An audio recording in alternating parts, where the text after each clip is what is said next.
Karibu tena mtazamaji, tuendelee kukujuza.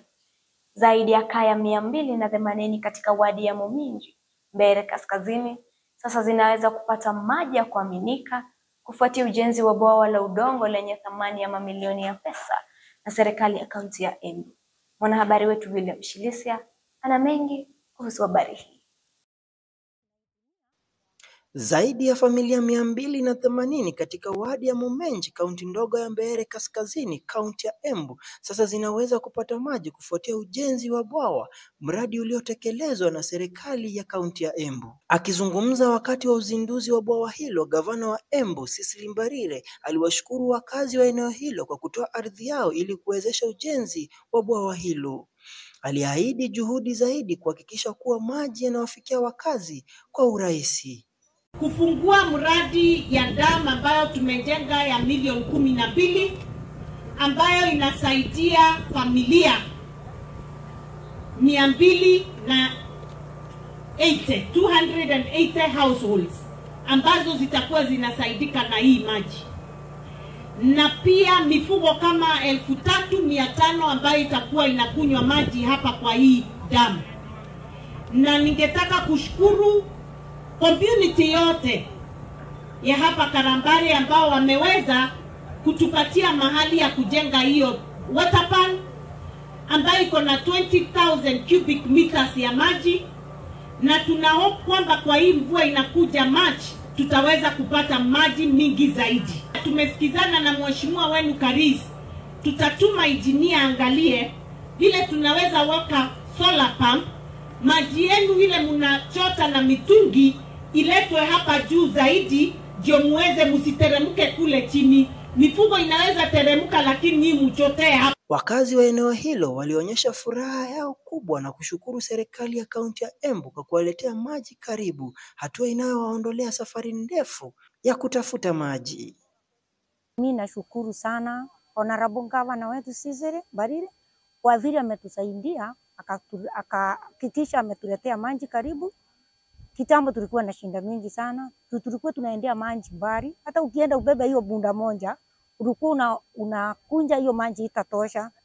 Kwa hivyo tunaitumia kwa kuosha, kuoga, na hiyo maji jumbando itaisha, utamwagilia ile mboga tumepanda hapo tu karibu kwa nyumba zetu.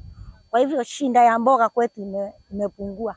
Nikiripotia Uvoro TV Business, William Shilisia.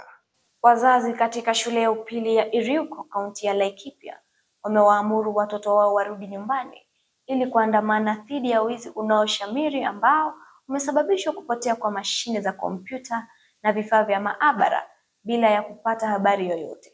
Wazazi wameonyesha ghadhabu yao huku wakisema usimamizi wa shule pamoja na walimu wakuu wamekosa kuwajibika wakati matukio ya wizi yamekuwa yakitendeka. Aidha, wamesema kwamba wamechoka kugharamikia hasara za mara kwa mara kutokana na wizi shuleni humo. Lengo la mkutano hii ama maandamano haya wazazi unaona hapa si ati kama si wamekosa kufanya, wako na kazi mingi, lakini wako na mori, wamepadwa na mori kuhusu hii shule yao. Kulingana na vile tuliitwa mkutano tarehe 29 mwezi wa Januari, tukaarifiwa ya kwamba kuna vitu ambazo kuna vifaa za shule ziliibiwa ama sikatoweka na njia isiyoeleweka. Tukauliza mwalimu ni kufujwa ama kulifujwa ama ni kuliendaje, akatuambia haikufujwa mlango wala dirisha wala kukatwa mabati. Tukamuuliza ilipotea na jinsi gani, akatuambia kwamba mwenye kuiba hizo vitu alitumia kifunguo. Tukamuuliza nyinyi wewe ndiye kinara wa shule, wewe ndiye responsible wa hii mambo yote, nani anakuwa na kifunguo? Akatuambia yeye mwenyewe kifunguo ni 3 yake, kinara wa shule, naibu wake pia, na kuna huyu anajiita Shiarede anaitwa Wainoga. Wao watatu wako na kifunguo. Sasa mimi nikamwambia nyinyi watatu, ama wasasi wakasema wao watatu ndio washukiwa. So akatuambia huyu deputy wake akasema tusijari tuende, lakini muda baadaye watatuita ndio watuarifu mahali investigation imefika kama vyombo imepatikana ama bado. Muda kidogo tukasikia ilikuwa 29 na ilikuwa on Wednesday. So Monday iliyofuata tukasikia kwamba huyu naibu wake ameenda transfer. Friday nayo yenye ilifuata head teacher naye tukasikia ameenda retirement. Tukajiuliza inawezekanaje wakati ambazo vifaa zimepotea, ndio maana wanaenda transfer, wengine wanaenda retire, tukajiuliza nani atakuwa anatujibu hiyo maswali, na wao wenyewe ndio walikuwa waangalifu wa hizo vitu. So hiyo maswali wa wazazi wote unaona hapa wako na hasira, manake hii shule ndio tunasomeshia watoto wetu. Hiyo vifaa ililetwa hapa na shule, si ya mtu, na huyo ndiye akona majibu ya kutujibu ile maswali ambayo tuko nayo. So tuna appeal kwa government iingilie kati. Kwa 1981 nilianza hii shule nikiwa wa 4. Na hii shule wakati tuliingia haikuwa mahali imepasuliwa ama kufinywa kwa shamba yake. Ilikuwa 21 acres. Sasa wakati sisi tulienda tukimaliza shule, tulikuta shule imefinywa sana, imekuwa kidogo. Sasa wizi ulianza mwaka wa 2004, wakati ilikuwa na namba ya 816 ikawekwa 840. Sasa shule ilianza hapa kukuja ikiwa na ukora. Saa hizi shule imefika kiasi, imeibiwa kila kitu, na sisi ndio tunagharamia. Kama ni ng'ombe, hiyo imesemwa hapa, ng'ombe, laptop na sola, matanki ya maji ya 10,000 liters imeenda hivyo. Sasa tunajiuliza kama sisi kama wazazi, kweli tutaweza kuwa tuna gharamia ile gharama, lakini inapotelea kwa shule. Gavana wa kaunti ya Kirinyaga Anne Mumbi Waiguru sasa amezindua msimu mwingine wa mashindano ya soka ya kombe la Minji Minji ambao utashuhudiwa vilabu 180 vya soka kuwania zawadi ya shilingi milioni 1.5 pesa taslimu kwa mshindi. Tupate maelezo zaidi kutoka kwa mwanahabari wetu Nyakionduika. Gavana wa kaunti ya Kirinyaga Anne Mumbi Waiguru sasa amezindua msimu mwingine wa mashindano ya soka ya kombe la Minji Minji ambao utashuhudia vilabu 180 vya soka kuwania zawadi ya shilingi milioni 1.5 pesa taslimu kwa mshindi.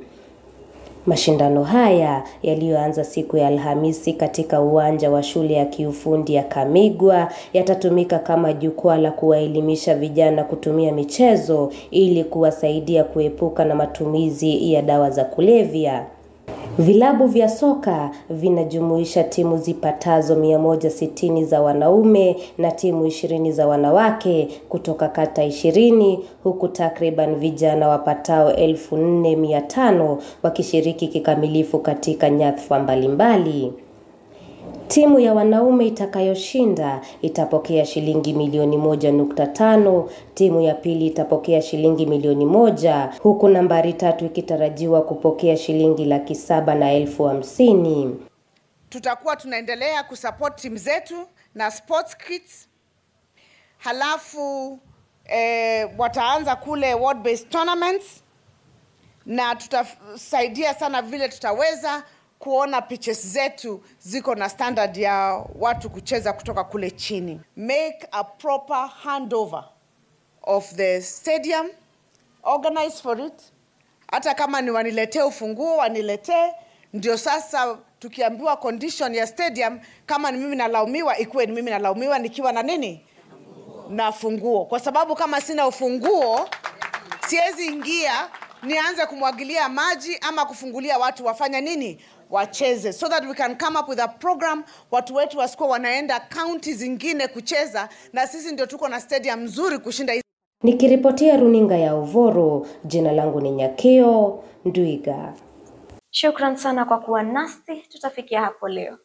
Tufuatilie kwenye mitambo ya Pang 162.